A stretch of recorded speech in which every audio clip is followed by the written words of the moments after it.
Racing isn't easy, but experiencing it is. iRacing puts you in the driver's seat with the industry's leading sim racing game. Drive on laser scan replicas of the greatest racing circuits from around the world. Go head-to-head against other drivers chosen by skill-based matchmaking to ensure competitive racing at every level. Compete across all your favorite series. In officially licensed cars, engineered to deliver the most accurate driving experience possible.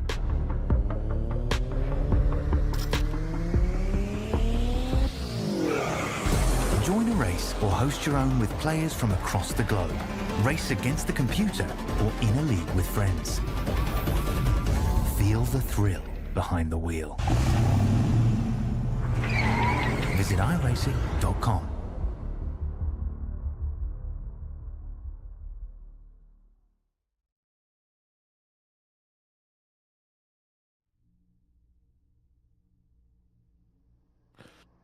The halfway stage of the season is complete after this one round. On the day after Australia Day, we are getting set. We find ourselves at racing, I would say, glory out there. You've got 16th Street and Georgetown Road, Speedway, Indiana. It's the Indianapolis Motor Speedway, the road course, here with your iRacing C-Class Supercars Series, brought to you with iRacing and SimSpeed TV. My name's Jake Sperry. Alongside me for the ride here today is Brady Baldwin, and we are talking about an all-important phase of a championship. The mid part of the season is the chance to really evaluate who has had a great first half of the season and who needs to step up to the plate.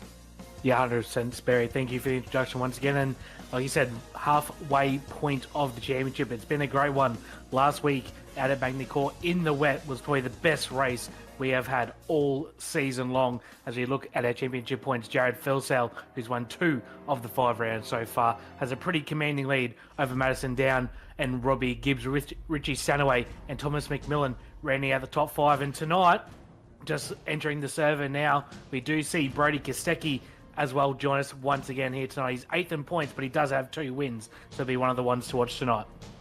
2 wins and 2 drop rounds to be in the back pocket, and you get 4 in your iRacing C-Class Supercars Series. And you talk about what comes up next. We've got the Indianapolis Motor Speedway, the Detroit Grand Prix at Belle Isle, which will be coming up in 1 week's time, and following that, Okayama. It is very much a case of the Titan Twisties here in the middle section of the championship. And when you're going from a circuit like this to a street circuit next up, these are the all-important points, because most drivers will look at it and say, you know what, I don't really want to do a street circuit, I might take it as a drop round. But that's where some other drivers might step up to the plate and say, no, I want to drive this and get a good result and pick up the points that I want to.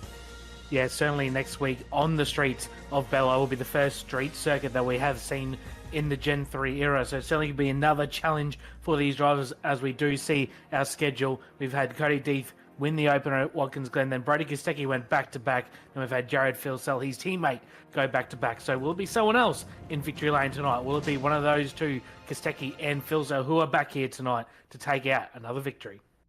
Let's zoom on down then due to Google Earth and get a little look at Indianapolis Motor Speedway, a place which is legendary in terms of those right in on Indianapolis, not a million miles from Cincinnati or Louisville, for example, as we now zoom on into the Hoosier State's capital and get a little look here at Speedway, Indiana. 16th Street down on the bottom, Georgetown across the bottom of your screen as well, and one of these unique circuits out there which has been part of motorsport since 1909. So we are talking about a wonderful track out there, running the 2014 layout here with the fast 5-6 chicane that you see in NASCAR when you dive on through, and not using the old formula run, of course, of going through turn 5 and the long 6 and the long 7 that follows on from that. So a quick flick through 5 and 6 should be testing these drivers and their reflexes.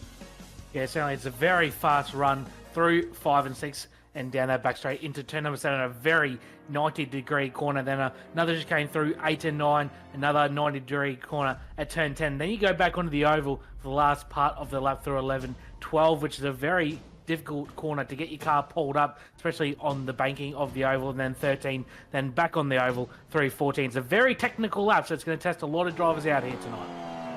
It will do, and we've got a whole host of them here looking to take part. We've got a full 29 drivers here getting themselves ready to gear up for their qualifying laps.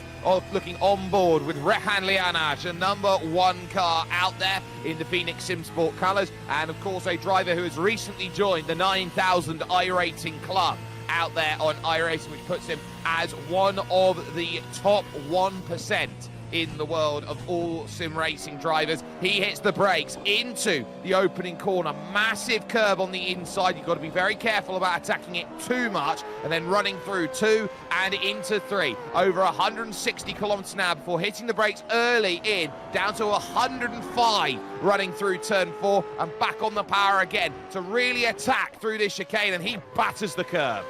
You can use a lot of curb 3, 4, and 5 without getting an off track, so you see cars flying over that said curb in the long back straight into turn number 7. Very heavy braking zone, very hard to get the car pulled out without any rear locking. Comes in, gets that pretty nicely, Rehan, through 8 to 9. You can use quite a bit of curb through here as well. Very difficult to get the car turned once again now through turn number 10. And he goes back to start getting back onto the oval, as also Jared Filsell looks like he's on a really good lap, Sperry.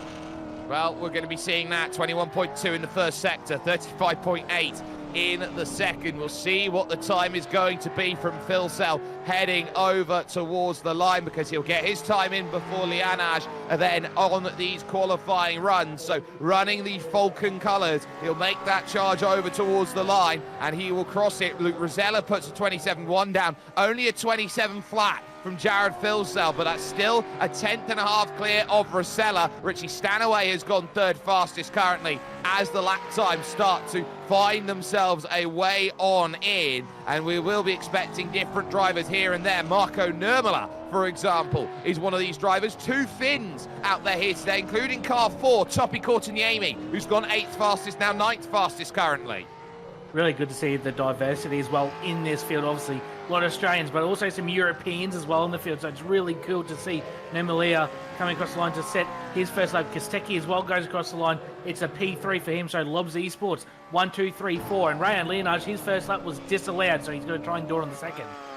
Well, pressure on if your second lap's going to have to work out. So Lianaj now might just have to dial it back slightly in terms of his lines, and that might compromise him a bit of time and a bit of track position as well. Matt Morris with a good qualifying at the moment. He's 5th, Leo Duncan 6th, and Rob Bowden finding himself in 7th position here today. So we're definitely seeing the qualifying efforts being really important, but we do know that drivers can find those improvements, and often they have done in the second laps. Looking at the weather conditions out there, it's a very cold track, just the 21 degrees Celsius out there, so that is nothing in terms of temperature. This might be perfect for these drivers, as here comes Lianaj over the line with his second lap time attempt. He crosses the yard of bricks for a 27.121. It's only good enough for the front row at the moment, but other drivers could improve around him.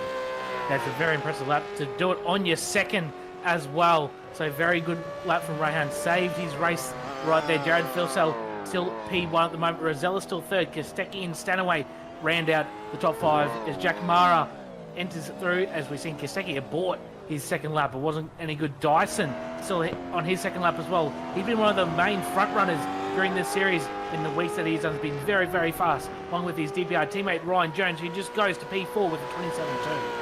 Oh, Ryan will be so happy about that. Ahead of Kostecki, ahead of Stanaway. Jack Mara on screen, looking to try and really navigate through this final section through turn 13, which takes forever at 80 kilometers an hour. And then you got to try and be patient as you build the power here. 150 kilometers an hour, just hoping that the car doesn't understeer out and into the wall there on the left-hand side as you rejoin the front stretch. Over the line goes Mara, 28 flat, only good enough for the 11th row of the grid. But Andrew Dyson, who did so well at Navarra, got himself right up the order, got a podium there. Can he find anything with his lap time? 27.359. He'll find the 3rd row of the grid behind his teammate, but he splits the real-world drivers up of Kostecki and Stanaway. Tim Mulford out there on a lap currently, as well as Blake Fitz, likes of Ryan Bettis there, and it's going to be very close here for Tim Mulford because he'll be the last driver over the line.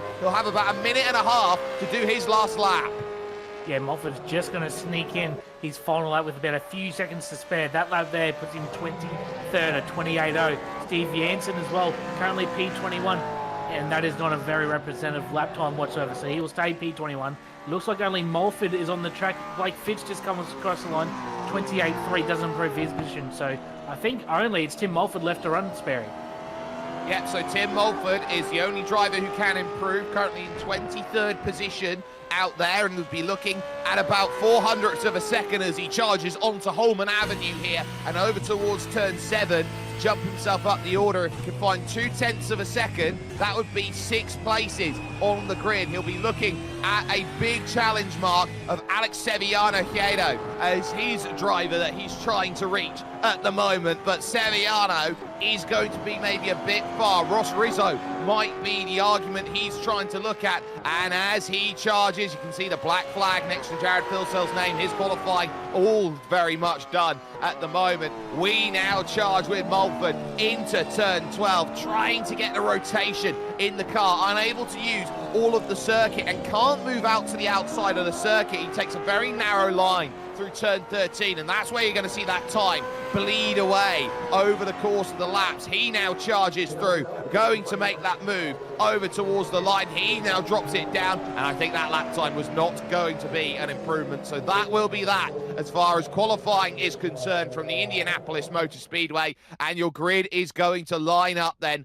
as follows here. Jared Filsell, who has got himself the last 2 victories, will now put himself on pole again, but he will have the youngster Rehan Lianaj alongside him for company on that front row. Luke Rosella will act as rear gunner for Jared Filsell. He'll start 3rd, and a best qualifying of the season so far for Ryan Jones. He will go in 4th position. Brody Kostecki will line the car up 5th, a little bit off the pace from what we've seen from him early on in the season, with Andrew Dyson there for company in that 6th place. And then you've got Richie Stanaway in 7th. He's got Matt Morris there in the Euro Power car in 8th position overall. Row 5 will see a classic specialist on iRacing in the Lotus 79s, Topi Courtaniemi. He's there with Leo Duncan there on the 5th row overall. 11th belonging to Rob Bowden, and 12th position there for Ryan Bettis in the One Performance Racing car. You then got yourself the chance then to see Jack Widdus in 13th, and Thomas Hinds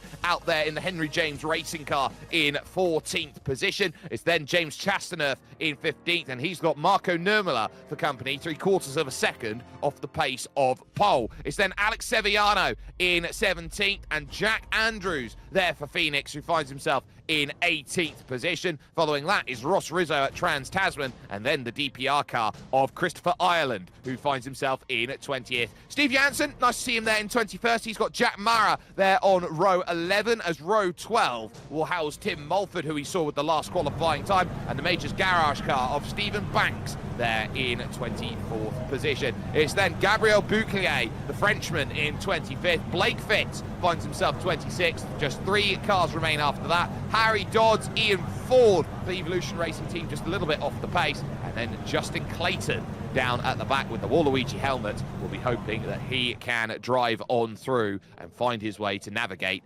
through this run. Long run towards turn 1 here today. They've got all of that front stretch at Indianapolis Motor Speedway, because we are underway back home again in Indiana, and Luke Rosella does not get a good start. Brody Kostecki does, and will sweep around him as he now looks to try and charge. Big dramas in the background as one car goes around. I think that might have been Ian Ford who got caught up in it, maybe Stephen Banks, but in towards the opening corner as they all topple themselves in. Stanaway's got a good start, Dyson with a black flag, Widdus with a black flag, Andrews with a black flag, all for jumps.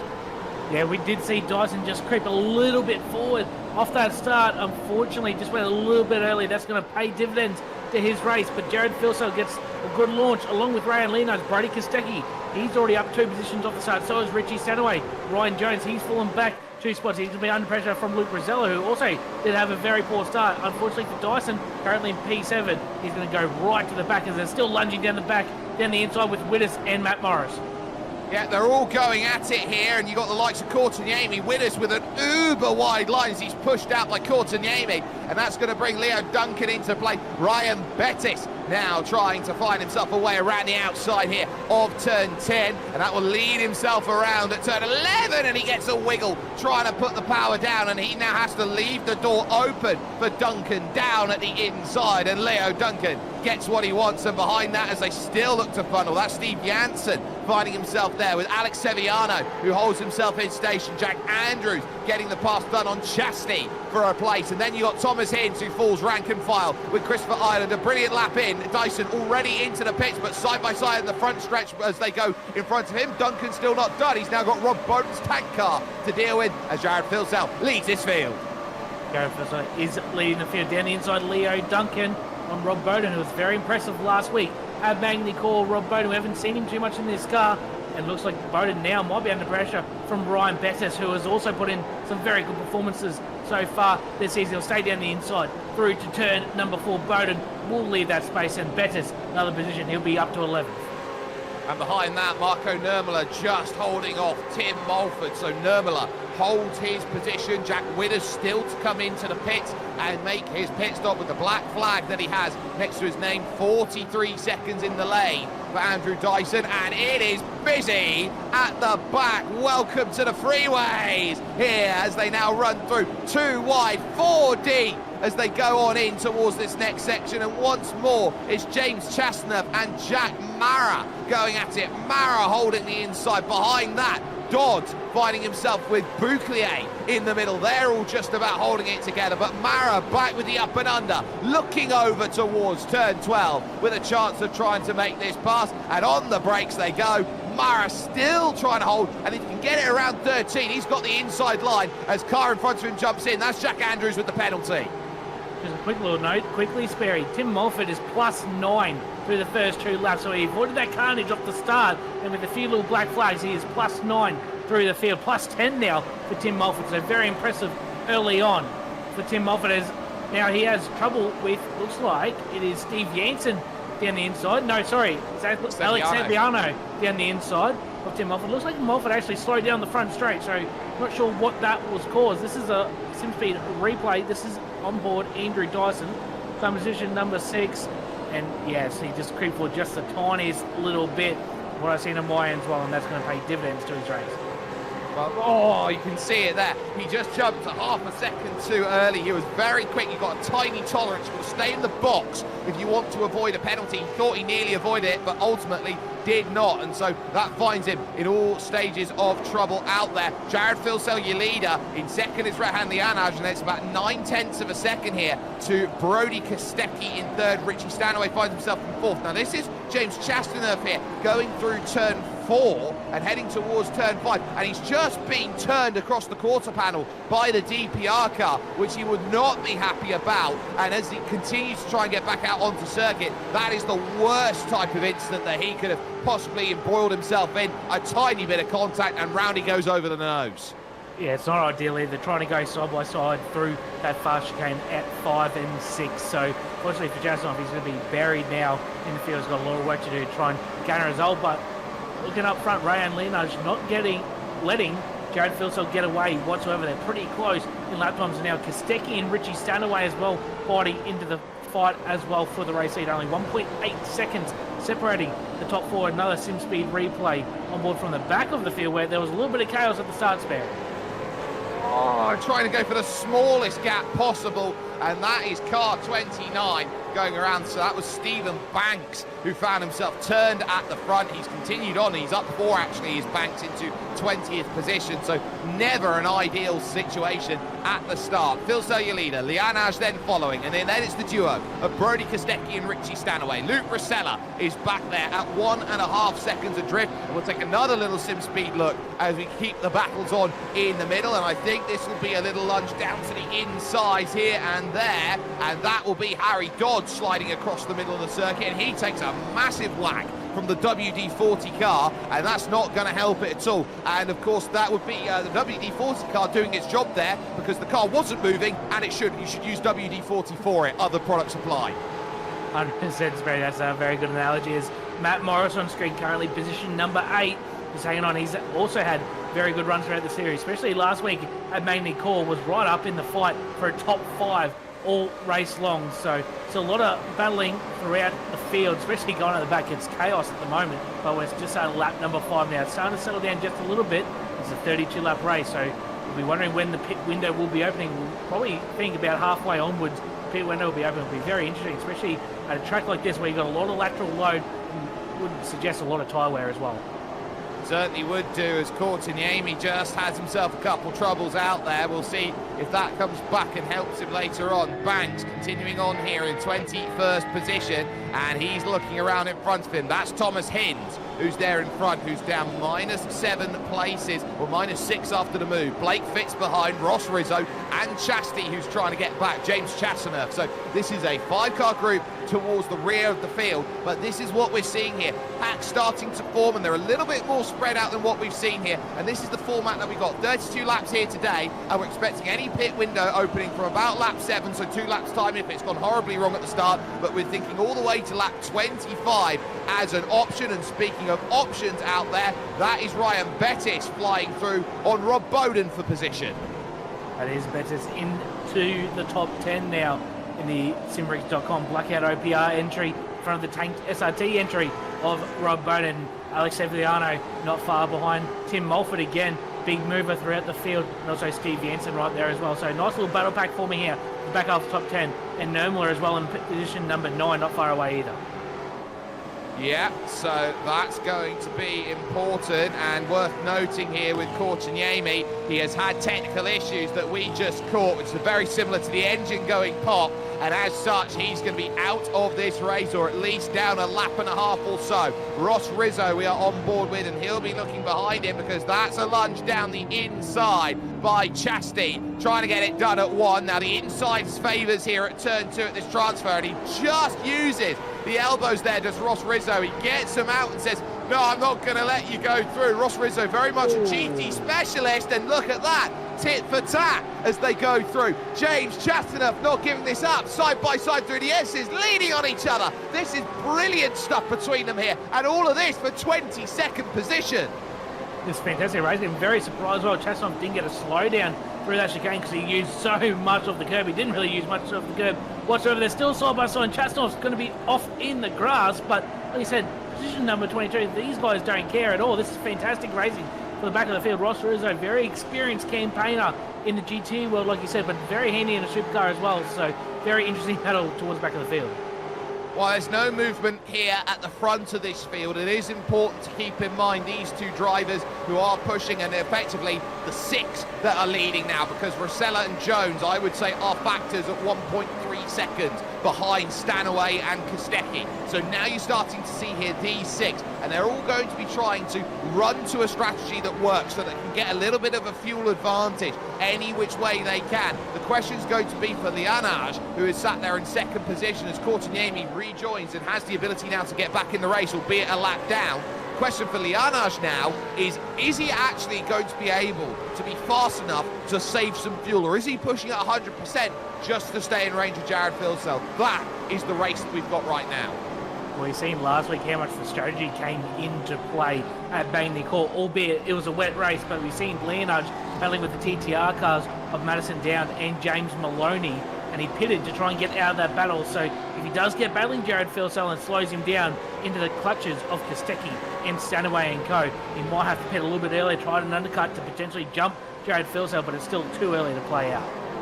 Yeah, definitely not yet. We'll be sort of talking about it late teen laps, maybe even lap 20, because the tyres, I think, is going to be important to work at. Because we've got such cold conditions, we take a little look here at the replay. This is the Trans-Tasman racing car, who is a little bit further back down the order. I think this would be Ross Rizzo here with Blake Fitz, and that is from a mile back. An absolute country mile back from Chastaner, because that is a slowdown penalty that is needed to be served, and was. Yeah, Rizzo just had to get it done. He took quite a while to get that slowdown cleared, so fortunately for him, he's got it done. Now he can play on, but a little battle pack in the background now. There's Nermalia, Bettis, Bowden, Alex Sevillano and Tim Mulford still in this battle. Steve Jensen coming into it, Jack Mara, so it's a bit of a train forming for 9th on back. One guy to make a mistake, you're going to lose quite a few positions in this battle. I'd tack on Christopher Ireland as well in 16th position. He's only 1.2 off the back of Jack Mara, and as such, he's going to be in this one, hoping that he can profiteer through the pit cycle, which goes through. Nurmela leading a strong contingent here behind him. He's up 7 for the race so far, so a really good start by Marco Nurmela, the Finn, and he will look around at Bettis and Bowden and go, well, these are sorts of drivers that I want to try and stay with, and he's only 2 seconds off of Leo Duncan, and on that last lap he was only short by about 0.03 of a second. Nurmela being chased here through turn 10 by Ryan Bettis, who is pretty much going to be as relentless as he can in his Camaro. Marco Nurmela continuing in his race, try and charge in his Camaro to make sure that he can run away. First Mustang of the group is Rob Bowden behind.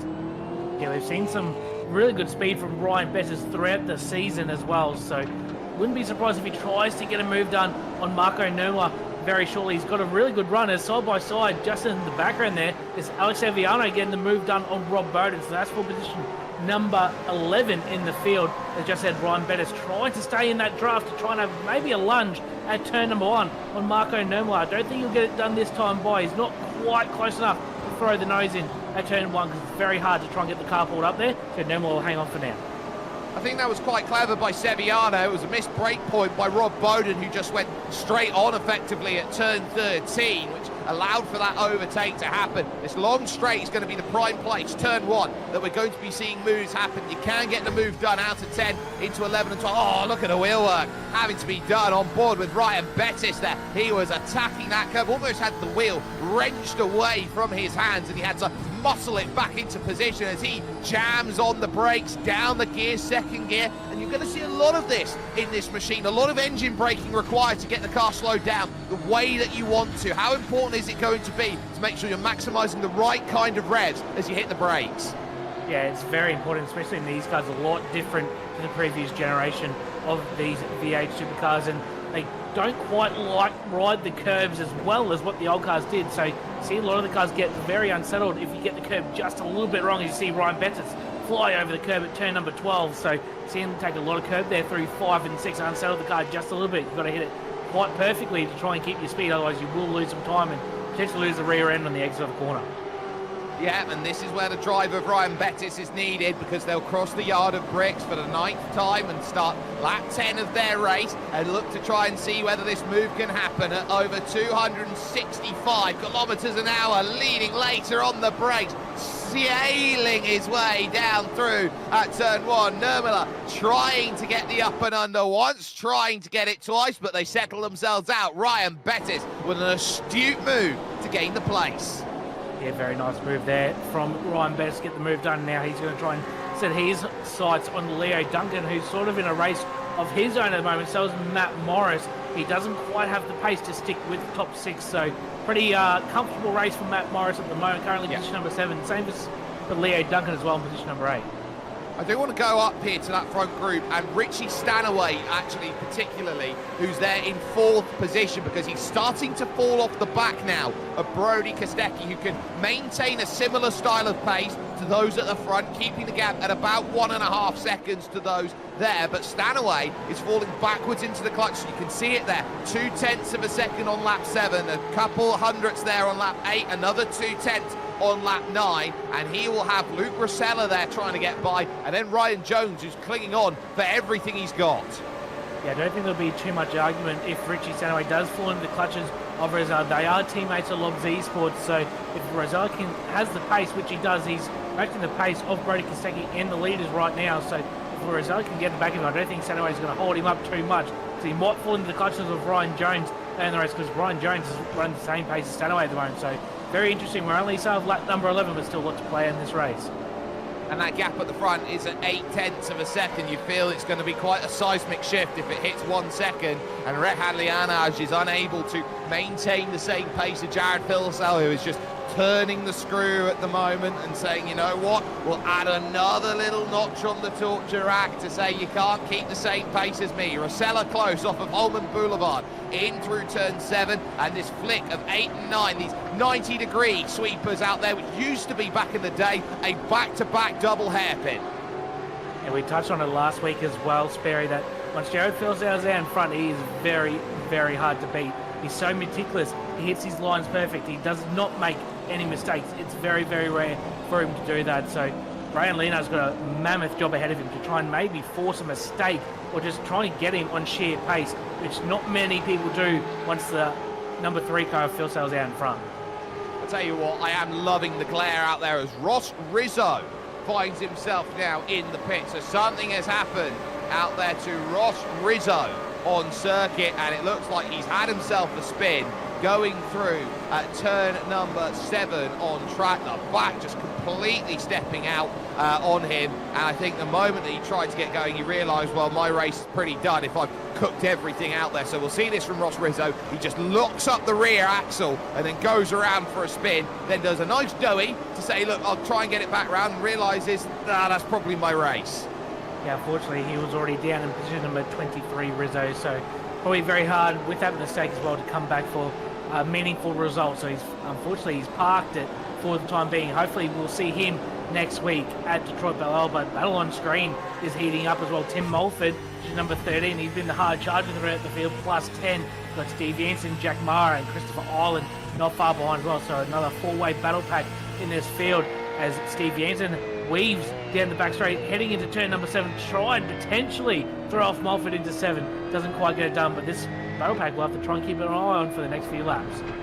Yeah, this is the sort of battle pack that you've got to look at and say is going to be important. That's a little search there from Steve Jansen. He's not getting what he wants. But talk about this group. This is probably the group you look at when the pit stop cycle comes out. I wonder if we can pull a map up on screen just to show where everyone is out on circuit. And the big understanding is those drivers at the front are going to really struggle here in terms of where they're going to come out in comparison. That long group there over to car number 25, which is Blake Fitz at about half a minute off the race lead. That's what they're going to be filtering into. That's why a pit stop early, I don't think, is going to work for many of these drivers. Yeah, 100% agree, Spear. I think going longer and waiting for this midfield to potentially hit a little bit earlier will be the go for the guys out in front, because it's not the easiest track to make a pass on either, even if you do have a speed advantage. So I think for the front guys, they're going to try and run as long as they can, which we've seen till about lap number 25. Expect them to run probably pretty long to try and avoid any potential traffic, or they've got a spotter in the area and they'll try and slot them into a nice gap, but that's going to be very difficult to do. And now the rubber band snaps at the front at 1.2 seconds now for Jared Filsell. He's got what he wants as now we focus on Thomas Hind and Harry Dodds in the battle for 17th position. Hinsey has been doing well to recover through the places. He knows that the Christopher Island group is the one that he wants to jump on next. He's quicker than all the cars in front, with the exception of Alex Sevillano, is the only car in front of him, and the next slew of cars that's closer out there. Filsell with a big gap, and this is, I think, another driver getting caught out in troubles, which is the last thing you want, is that Bouclier again, who finds himself wrong place, wrong time. So this is going to be the move through by Jack Winnis, who of course had the drive through, and he dives left, he dives right, he gets the launch on Holman Boulevard and finds his way running on down through towards turn 7 and saying, you know what, that's mine, I'm not going to have it any other way, that's mine, easy as you like.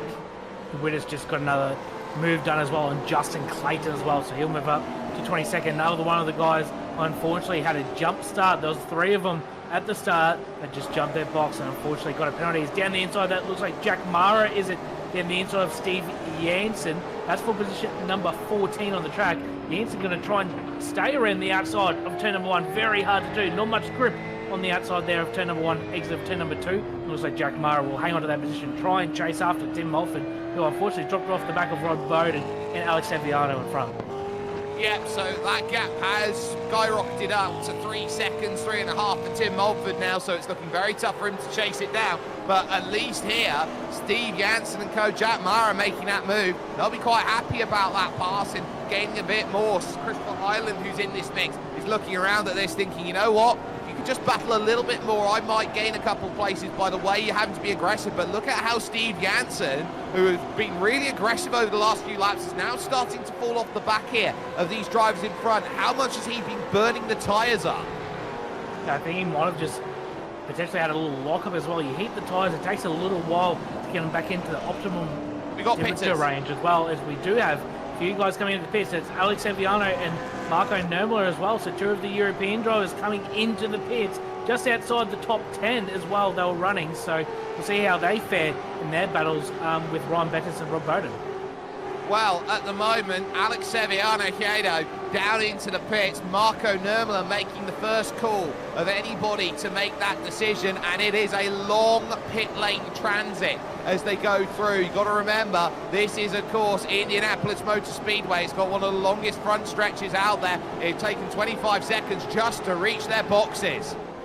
Yeah, it's very, very long, so it's going to feel like an eternity for these guys to do their pit lane stop. It'll be probably about 50 seconds or more, as we see about 11-second pit stop for both the drivers in the pit lane. So it's going to be a very big deficit by the time they come back out on track. So we'll have to see now if anyone else tries to blink and comes in the pit lane as well.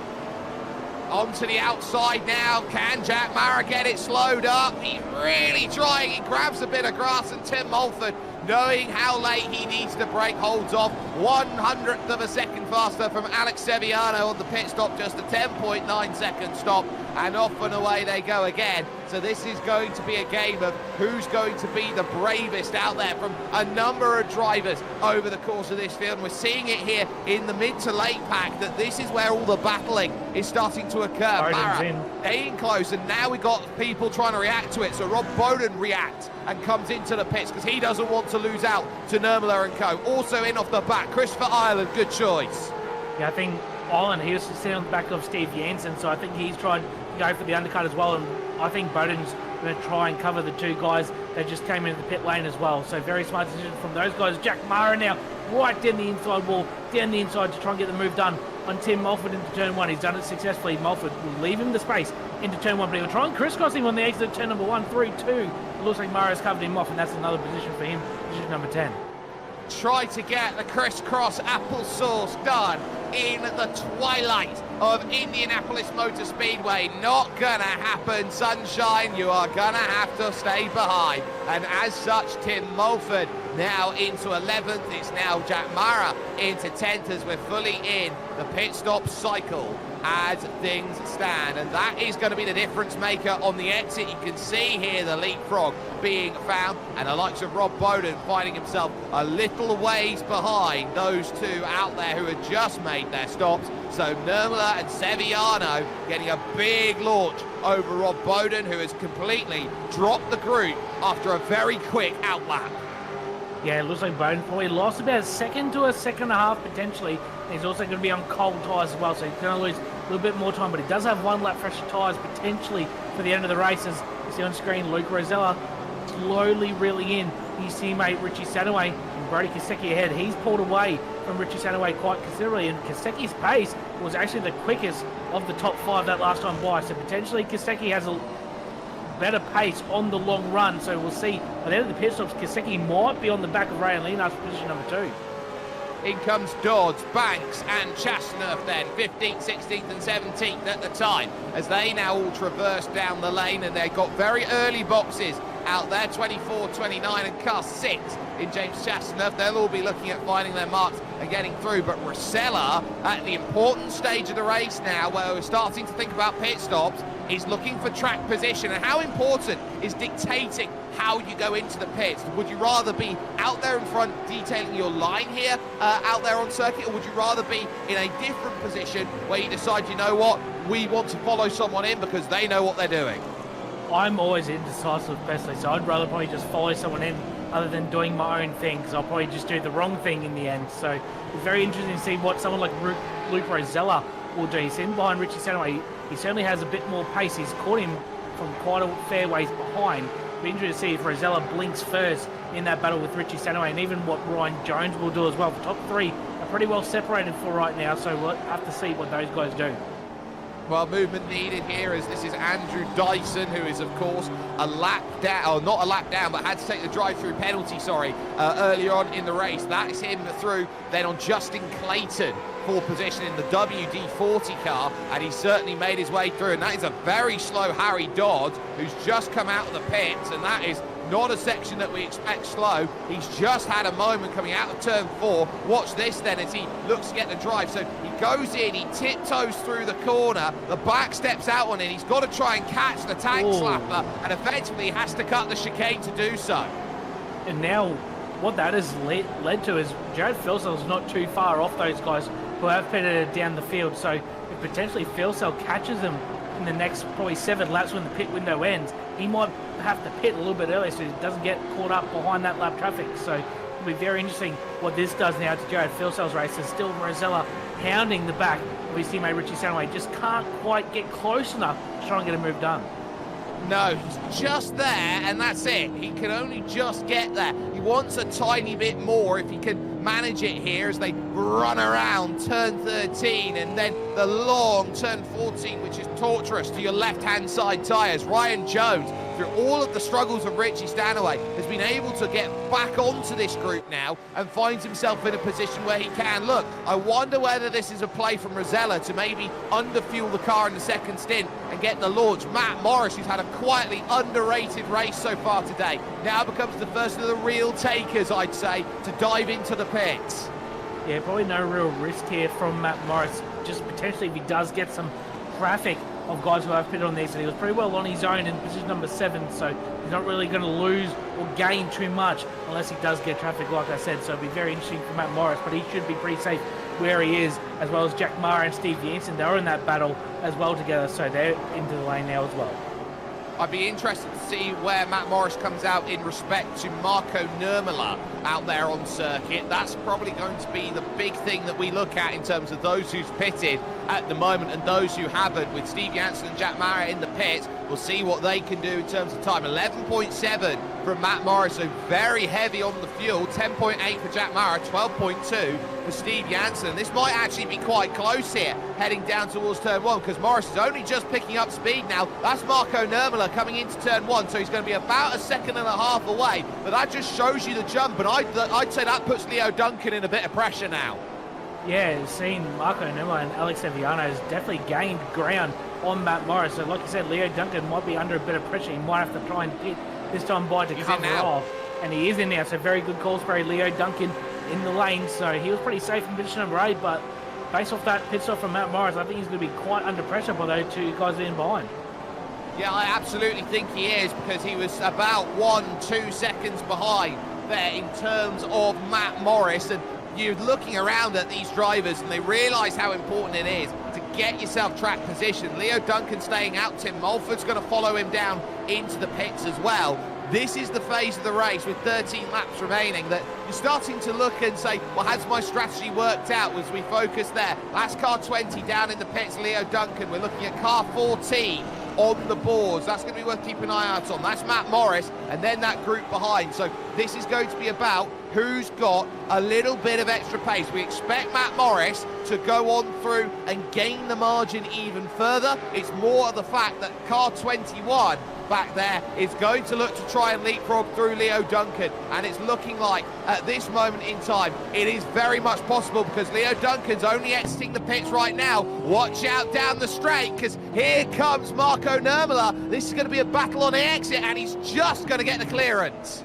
Now Leo Duncan has to now try and potentially defend at the end of the lap, because he is on cold tyres. Marco Nurmela and Alex Eviano, they've got their tyres heated up. They've pitted about 4 or 5 laps ago, and Rayan Leonage is in. He's going to do something different. I was just noticing Brody Kostecki was eating into that lap time. The gap was about 2.3 seconds, and it got down to about 1.4 within 2 laps. So Rayan's car's just potentially just dropped off a little bit in the tyres, and he's decided to pull in now. So we'll be interested to see now how Kostecki, Filsell and Co react.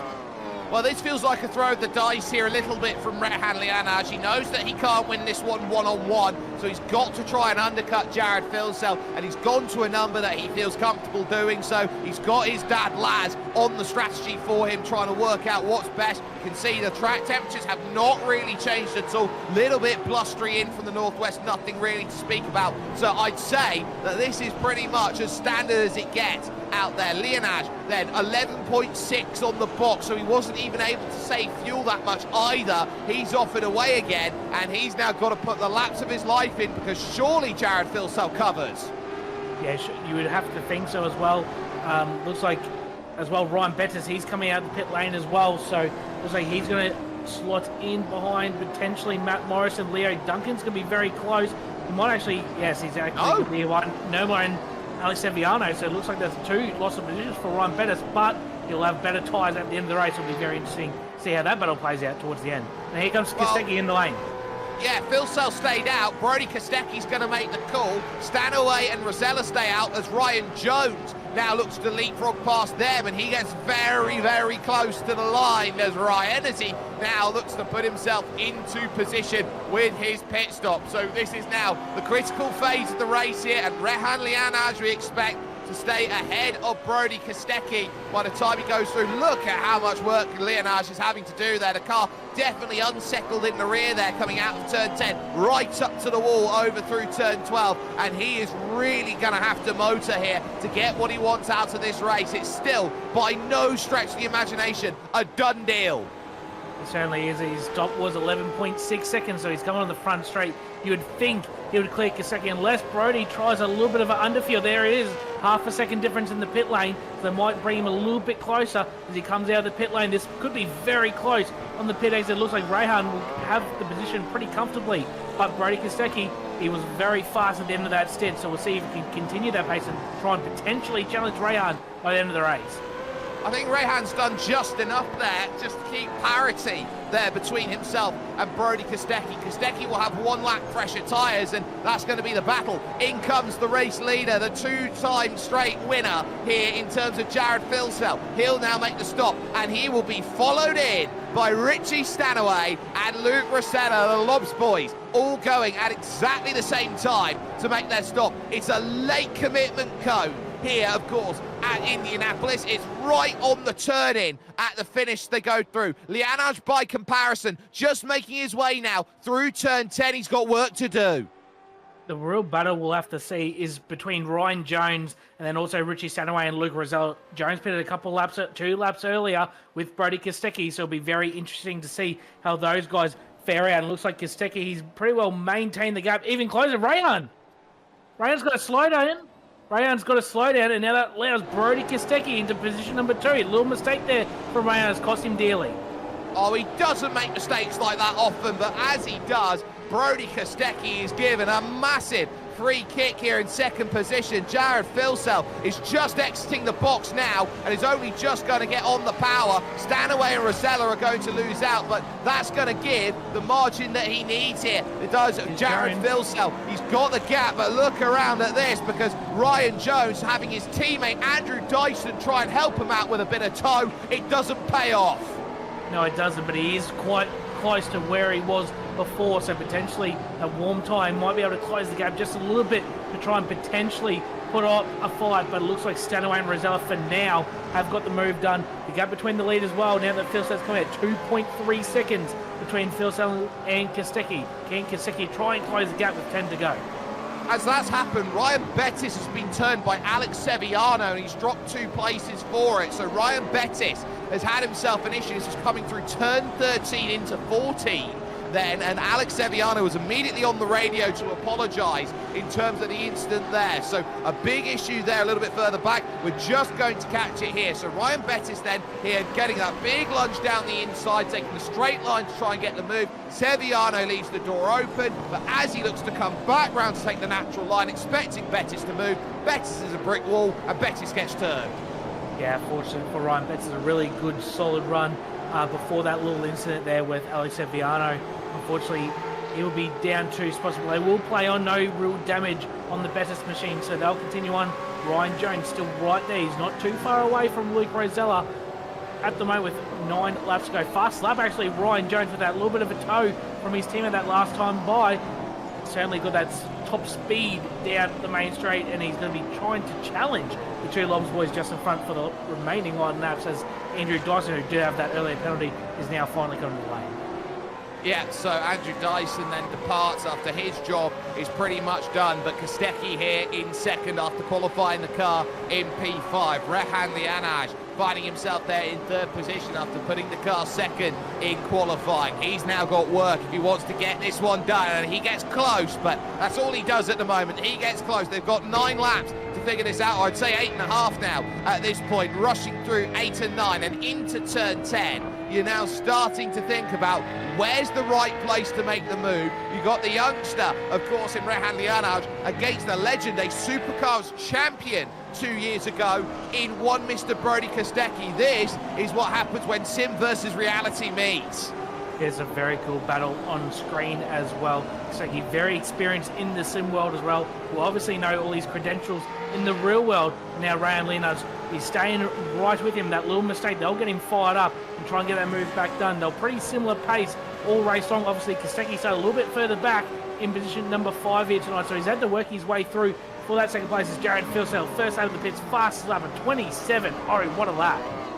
Yeah, it's a monster lap. It's 6/10 quicker than Kostecki, and I think that is a notice setter out there to everybody else. Jared is fast, and you will not catch him here today. That is the feeling that you get. We'll take another look back here, because this is car 8 once again, so I think this is more troubles out there, for Bettis and co, who are trying to go through this with Rob Bowden out there. So that is going to be just the move which is going through. So Rob Bowden, not much he can do. Ryan Bettis holding his position. He's back once again with Alex Seviano. So keep an eye on that as that goes. Rosella close again to Richie Stanaway, and he's probably read all of the back of Richie Stanaway's sponsorships there on the back. There's not much that Luke Rosella can do. I'm sure he'd be bored. He'd probably like a new book to read.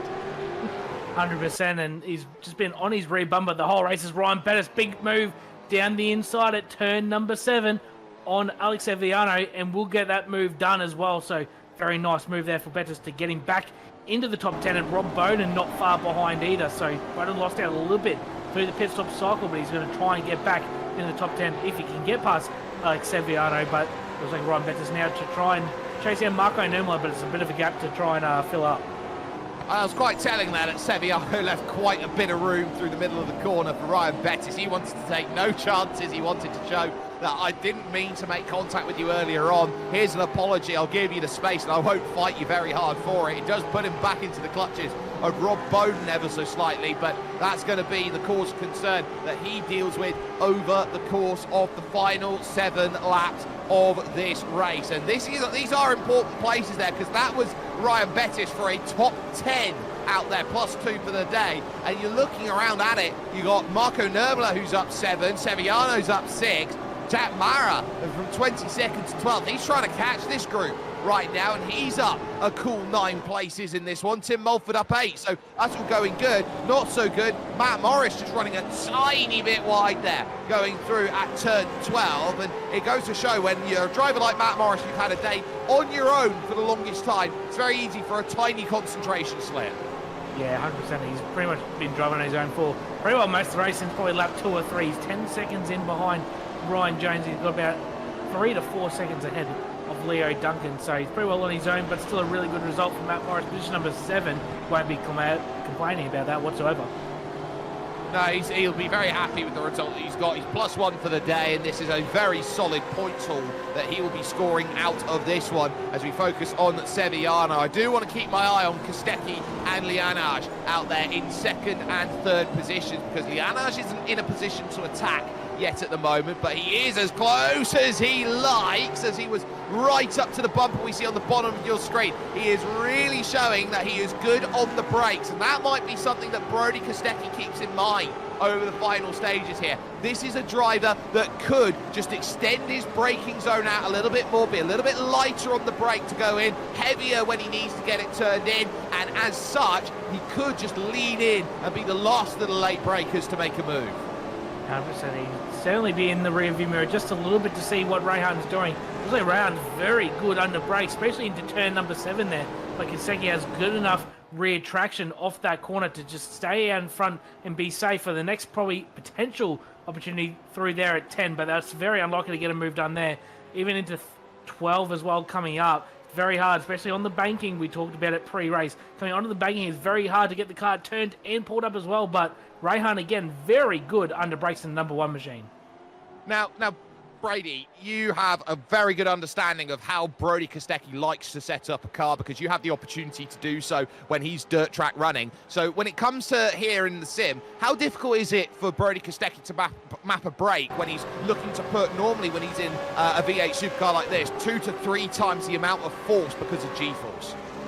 I haven't actually talked about sim stuff too much with him, but I know his rig at home is a very good stuff, very realistic, as well as in the background, Luke Rosella. Sorry to cut away there, Sperry. Luke Rosella had a little look down the inside of Richie Stanaway into turn number 1. Doesn't quite get the move done. We're double boxed here at SimSpeed and iRacing. Currently position number 2 battle between Kostecki and Leonardo, and then Richie Stanaway and Luke Rosella and Ryan Jones as well for that position number 4. Some fantastic battling all race long, Sperry. Absolutely, you got the podium battle on the top of your screen, and best of the rest there on the bottom. Stanaway having to remain staunch in the way that he defends against Luke Rosella and Ryan Jones, and these drivers can't afford to play too many games there in 4th and 5th, because the moment that they start, well, Ryan Jones just jumps on the scene and he'll try and take them both. So that's what they're looking at here. It's just a case of who's got an angle of opportunity to go out there and attack, and I think Rehan Lianaj is hoping that he can find Brody Kostecki. Jared's gone, he's 4 seconds down the road. No way he's stopping him, but Rosella at the moment, well, he's eyeing this one up. He goes, you know what? I'd really like that 4th place. It looks really, really lovely.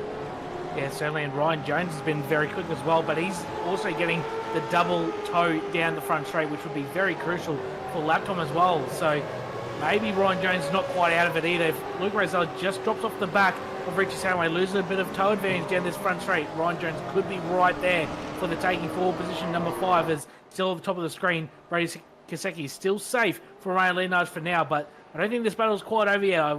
I would not be surprised whatsoever if Ryan Jones potentially tries to get a move done before the end of the race. I'd say this has been brewing, but at the moment, whether we're going to get fireworks and potions and all the rest of it, that's going to be a different question entirely as they run on the bottom of your screen, then through turn 4 and into the flick then of 5 and 6 and onto Holman Avenue once again, looking to try and get as much as possible here onto Holman Boulevard, and now that run over. They know they've got the big lefts and rights that come through. They cross Shore Drive after turn 9 and in towards turn 10. So you've got to be pretty switched on to what this circuit does as you now really throw each and every single moment together. You say that this is going to be where the race is won and lost for those drivers looking for podium places. They know that they've got to buy their ticket to the end of this race, and that they are looking at this 30-second lap as the one that they throw all their cards on the table and say showdown. 100%. It's still not over quite yet.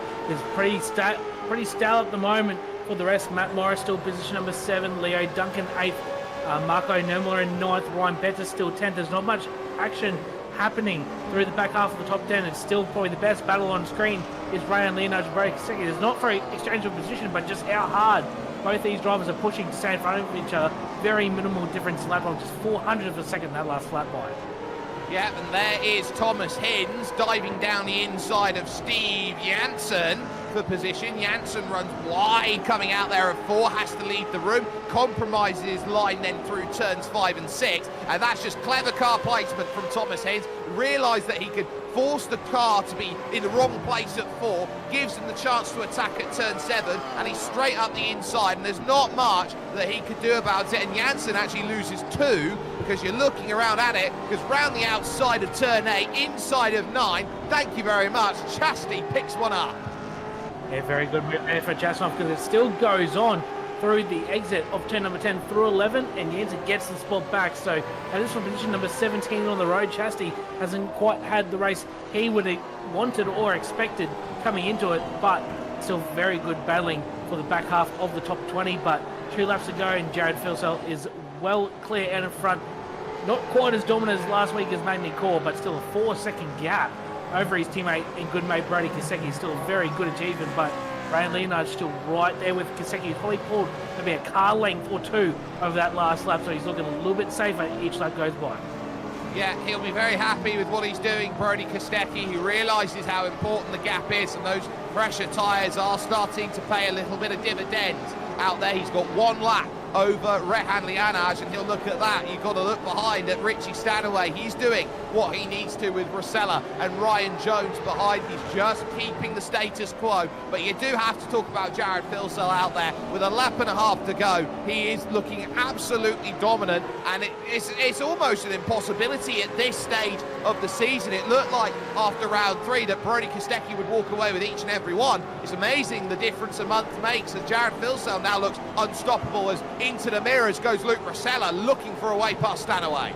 Yeah, no, Brody hasn't been on the sim too much as of recent weeks. He's obviously recently started these new teams, Shell V-Power Racing, for the 2025 season, so no, he hasn't been on the sim quite as much. That's why I haven't seen him for the last few rounds. I know he told me before the race he has not done a single lap of practice at this track before tonight, so considering that, he's doing pretty well for position number 2. As in the background, Ryan Bettis down the inside of Marco Nurmala, so another spot for Bettis. We've seen his pace all race long. Unfortunately, had that little coming together mid-race as Jared Filsell comes down the front straight for the white flag. Last lap for the number 3 of Jared Filsell.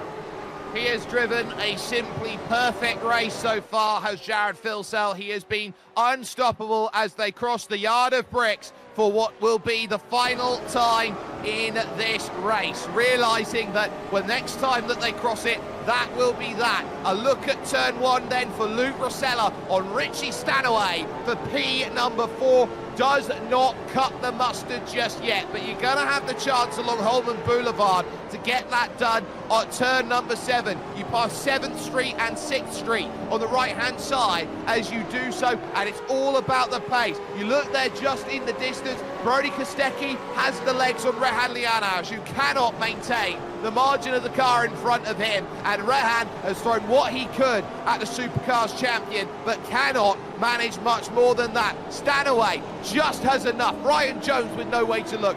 No opportunities then for Luke Rosella. The only chance he got left is throwing a Hail Mary at turn number 10.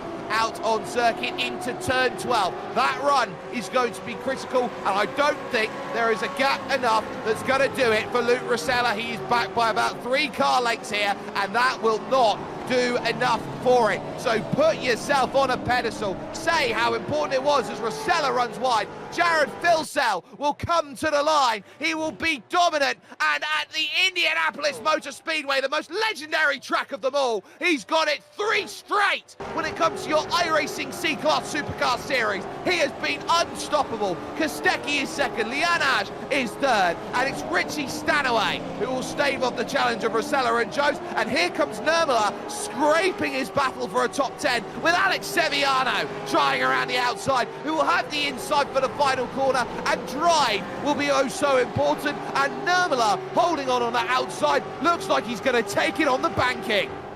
Yeah, very exciting finish there from Nurmala and Alex Sevillano for 10th there for Marco Nurmala to close it out. What a race, and also Rob Bowden right there as well. Ryan Bettis just in front, still going on in the background. Steve Jansen, James Chastanoff as well, Stephen Banks not far behind. Harry Dodge running at the top 20 as well, so it wasn't quite as exciting as made me call last week, Sperry, but there's still a lot going on, and still a very enjoyable race for us to call here at SimSpeed and iRacing. Yeah, this was a tactical race by comparison here, and I think the pace difference showed. So this is what happened to Chastity here on what I believe would be the final lap of this race. So he's got his eyes on Steve Jansen. Oh, he hits the wall going on in, and then he will tag Steve Jansen around. He hits the brakes to continue on this one. I don't think they lose places, but that's what makes it so close heading over the line. Chastity getting it all shades of wrong. No harm, no foul. It's just cost him a little bit of time and a couple of instant points for the safety rating, but outside of that, nothing really there, Brady. No, not much in that as well, and good sportsmanship as well from Chastanoff to pull it up and let Steve Jansen hold on to that position as well. And fortunate enough for those guys, they did have enough of a gap in behind to not lose any positions. Well, back home again in Indiana, and Jared Filsell sees what he always sees, it seems, at this moment, which is a race victory here over Brody Kostecki, and that margin of 3.8 seconds over the line, a very telling tale in the context of this series. Rehan Lianaj will end up as the final driver on the podium, with Richie Stanaway in 4th position and Luke Rosella rounding out the top 5. They just stave off the charge of Ryan Jones, who would get onto the back but be unable to find any ways to make the moves, with Matt Morris there in 7th position and Leo Duncan in P8. Ryan Bettis would be in 9th position, with Marco Nurmala, the Finn, rounding out the top 10 on a drag race to the line. His drag race would have been with Alex Sevillano Hiedo, who he managed to find through on the Racing Forces fueled by Hydra race car there in 11th, ahead of Rob Bowden and Jack Mara. It was then Christopher Ireland in 14th position, ahead of Tim Mulford and Thomas Hinds, with Steve Jansen in 17th position, just leading through that train of James Chastanoff, who we had the contact with in the Banter Alliance racing car. The 2 Pacific Esports racing cars of Stephen Banks and Harry Dodds. Banks being turned around at the start of the race and still getting a top 20 performance is a really big result indeed, as Harry Dodds was 20th. It's then Jack Widders there for Racecraft in 21st, ahead of Andrew Dyson, who had the jump start penalty along with Jack Widders. Ian Ford would be 23rd, and of course a jump start penalty for Jack Andrews would put an end to the Phoenix Racing Team drivers race as well, down in 24th. Blake Fitz and Justin Clayton would be 26th and 27th, 25th and 26th, sorry, with Gabriel Bouclier 27th position overall. 1 lap down due to technical issues for Topi Courtaniemi, and your 1 retiree from the race being Ross Rizzo over at Trans Tasman Racing. So the halfway stage of the season now marked in your iRacing C-Class Supercars Series, but that doesn't mean that this is a done deal just yet, because we are heading just a little bit north from the Hoosier State, because we are heading to the Motor City for the next round of the championship, Brady. It is Detroit Belle Isle. And I think with this car track combo, this is one of the most beautiful races that'll be coming up, and is possibly, so to speak, one of the most truest reflections of supercars racing on iRacing currently. 100%, and very much looking forward to getting back to a street circuit as well. It's where these cars belong at the end of the day, and a slight chance of some rain as well, which will be very interesting to say the least. This track is very hard to get around, let alone with some wet weather as well. So very much looking forward to that next Monday against Sperry, and hopefully another great call and another fantastic race to go along with it. And the only places you can catch that is, of course, with us at SimSpeed TV, and as well here on all of your iRacing platforms, be it on Facebook, on YouTube, and, of course, on Twitch, if you are there and watching already. Your iRacing C-Class Supercar Series continues to deliver high-quality racing week in and week out. The best of the best are here and racing and throwing what they can at the boards. But the issue is they're running into is that car number 3 is simply put a cut above at the moment. 3 straight for Jared Filsell here at the Yard of Bricks at the brilliant Indianapolis Motor Speedway. He'll be looking for 4 in a row when we head to the Motor City at Detroit Belle Isle. I tell you what, I'm really looking forward to it. You should as well, and we will see you in 1 week's time.